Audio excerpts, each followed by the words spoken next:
Hi guys, so we're going to go through the 2018 AS Pure paper. Okay, so you've only got one Pure paper and one Stats and Mechanics paper. And then I've written you one that's similar that you can have a go. So if we start with the first question, we've got find the basic integral. First thing that you need to do is rewrite your integral because you cannot integrate something that's got a square root in it. So I've got 2/3 x cubed. Square root of x is x to the power of a half. Plus 1. I've now got it in a format that I can integrate. So when we integrate, we increase the power, divide by the new power. So I get 2/12 x to the power of 4. Minus, if I increase this power, it's going to give me 3/2. If I divide by 3/2, it's the same as multiplying by 2/3. So I'm going to get 12/3 plus x plus c. It does say in its simplest form, so you just need to tidy these up. 2/12 is 1/6. 12/3 is just 4. And there you go. First question done. Okay, on the second question, what you've got this time is we want to show that this is greater than 0 for all real values of x. So easiest way to do this is to complete the square. So I get x minus 4 all squared. 4 squared is going to give me 16. I want 17, so plus 1 has to be greater than 0. We now just need to explain how that will always give us a positive value. So basically you can say for any value of x, we know x minus 4 all squared has to be greater than or equal to 0. Okay, and that's because any square number we know is going to be positive, and obviously if you used x was 4 you'd get 0 squared, which is why we're also including 0. Therefore, we can say x minus 4 all squared plus 1 has to be greater or equal to 1, because we've just added 1 to both sides. Hence, x minus 4 squared plus 1 we know is always greater than 0. Okay, part 2 is if I add 3 to a number and square the sum. So I take a number, add 3 to it and square it. The result is greater than the square of the original number. So all we want to do is state, given a reason, if this is always true, sometimes true, or never true. So just think about it logically. If you use a positive number, for example 1, that's going to give us 4 squared is 16, 1 squared is 1, so that's true. Always try a negative number. So if I tried, for example, minus 3 add 3 is 0. Squared is still 0, but then minus 3 squared is 9. So that's false because 0 isn't bigger than 9. So our answer is going to be sometimes true, but it does say giving a reason. So for giving a reason, you can just use an example to show that it's sometimes true. If it's an always true one or a never true, you're typically going to go down the route of an algebraic answer or an algebraic proof, but this is only worth 2 marks. It's not going to be a very big proof. Okay, but for sometimes true, it actually works out really nice. You can literally show that it works with some numbers, but not with others. So, for example, if we tried when n was 1, as I said, I'd get 1 plus 3 all squared. So I'd end up with 4 squared is 16. 16 is greater than 1, so that is true. And then if you tried, for example, where n equals minus 3, you get minus 3 plus 3 all squared. That's going to give us 0. That's going to give us 9, so that's false. Therefore, sometimes true, sorry, it just went off the screen there, sometimes true is our answer. Okay, if we then look at question 3, you've got some vectors questions. So we know that for the first one, if I want the vector AB, then I need to do my vector B minus my vector A. Now it's completely up to you if you want to write it in IJ notation or in column vectors. I use column vectors just to avoid having to keep write out I and J. So minus 5 minus another 4 gives me minus 9. Minus 2 add 5 is going to give me 3. So my I and J notation is going to be minus 9i plus 3j. and there's my answer to part A. For part B, we want to find the modulus. Remember, that just stands for the length of the vector. Okay, and when you're doing that, all you want to do is basically use Pythagoras. So we're going to do the square root of -9 squared, add 3 squared. Now it does ask you as a simplified surd. It's all a calculator exam. Chuck it in the calculator, you get 3 root 10. Calculator deals with simplifying any surds for you. So that's it, a nice easy 4 marks. Right, if we look at question 4. Now this time, we're trying to prove whether these lines are parallel, perpendicular, or neither. It does say give in full reasons, so just be careful to make sure things are nice and clear. So if I look at line L1, first thing I'm going to do is rearrange this so that I can find the gradient of my line. So if I've got 4y minus 3x equals 10, I can say 4y is 3x plus 10, in which case y equals 3/4 of x plus 10 quarters. So the gradient of my first line is 3/4, and I'm just going to label it M1 because it's line L1.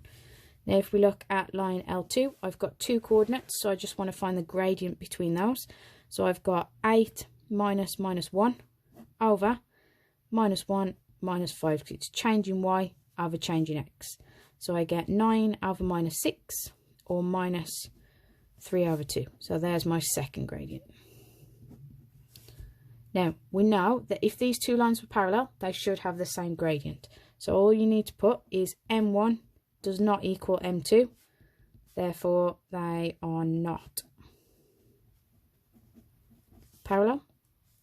We know perpendicular gradients means if you multiply their gradients together, I should get a gradient of -1. So M1 times by M2 is 3/4 multiplied by -3 over 2. That gives me -9/8, which does not equal -1. Therefore, they're not perpendicular.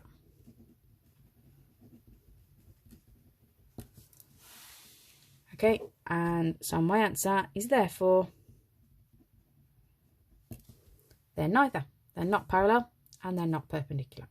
Okay, you always want in these sorts of questions to make answers as blatantly obvious as you can.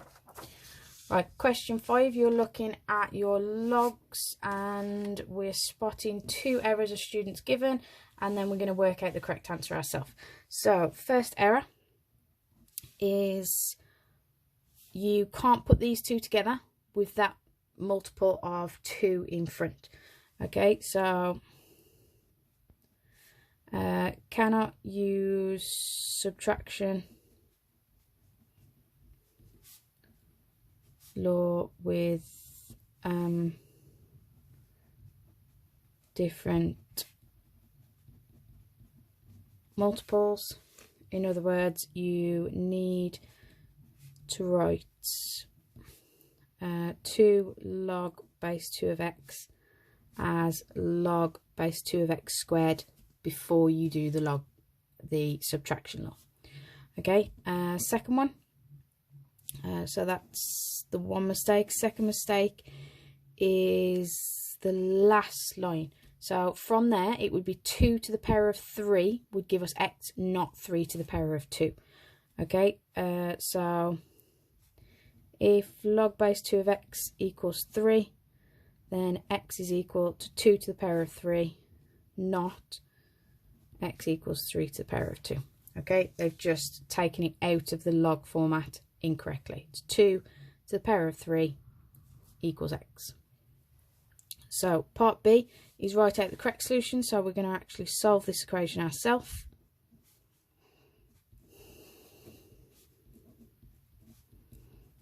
So as we said, our 2 corrections. This one we can write as log base 2 of x squared. That way my subtraction rule can now be applied. So I get log base 2 of x squared over root x equals 3. That means 2 to the power of 3 equals everything inside.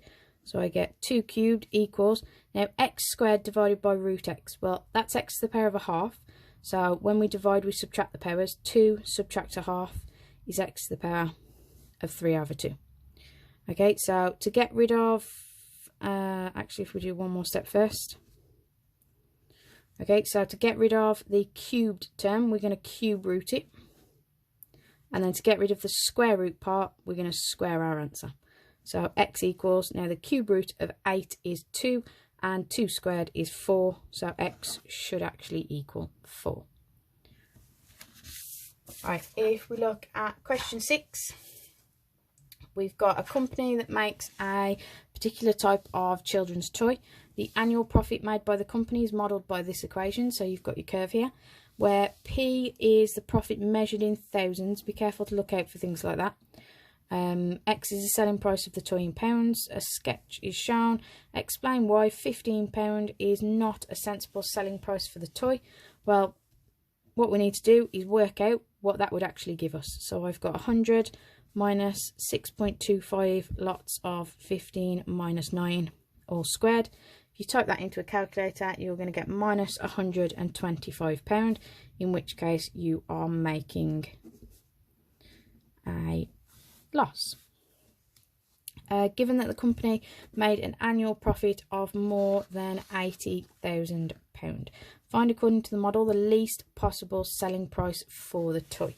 So what we want to do is we want to put that equation, so 100 minus 6.25 lots of x minus 9 all squared, and we want that to be less than, no, I was right the first time, greater than 80,000. But remember, it did tell us at the start that it was in thousands of pounds, so 80,000 is meaning we're looking at greater than 80. Okay, so I'm going to take that to that side and that to that side. So if I subtract 80, 100 subtract 80 is 20, and I get 6.25 x minus 9 all squared. If we divide by 6.25, I get 3.2. Now just remember, be very careful when you've got inequalities involved in terms of solving quadratic inequalities. Now we know if I square root this, so if this was an equal sign, I'd have x minus 9 is equal to plus or minus root 3.2, which means my x values are essentially, with an equal sign, 9 plus root of 3.2 and 9 minus root of 3.2. Now if you type those into a calculator, you're going to get values of 7.21 and 10.79. But remember, we were originally looking at inequalities, so if this has to be less than that value, then it means our x value has to fall. It has to be bigger than 7.21 but less than 10.79. In which case, because I want the least possible selling price that we can use, I want an x value of £7.22. Okay, because my x value falls between the two. Right, company wishes to maximise its annual profit. State, according to the model, the maximum possible annual profit. So if you think about it, if you look at your equation, my maximum profit is if I've got the 100 and I don't take anything away. Okay, so if I'm not going to take anything away, my maximum annual profit is going to be 100. And don't forget, P is in thousands, so it's £100,000. So that part, hopefully, nice and straightforward. Second part, the selling price of the toy that maximises that annual profit. Now, just to make it a little bit easier, that basically means, so just rather than have extra paper,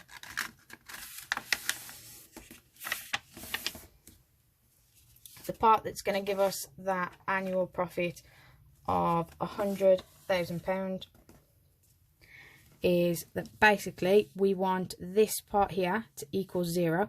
So you want 6.25 lots of x minus 9 all squared to equal 0. Now the only way that's going to equal 0 is if everything inside that bracket equals 0, in which case you need x to be £9. And that's it. Done. Right, if we look at question 7, you're looking at a triangle ABC. Best thing to do with these sorts of questions is always do a rough sketch of what your triangle is going to be.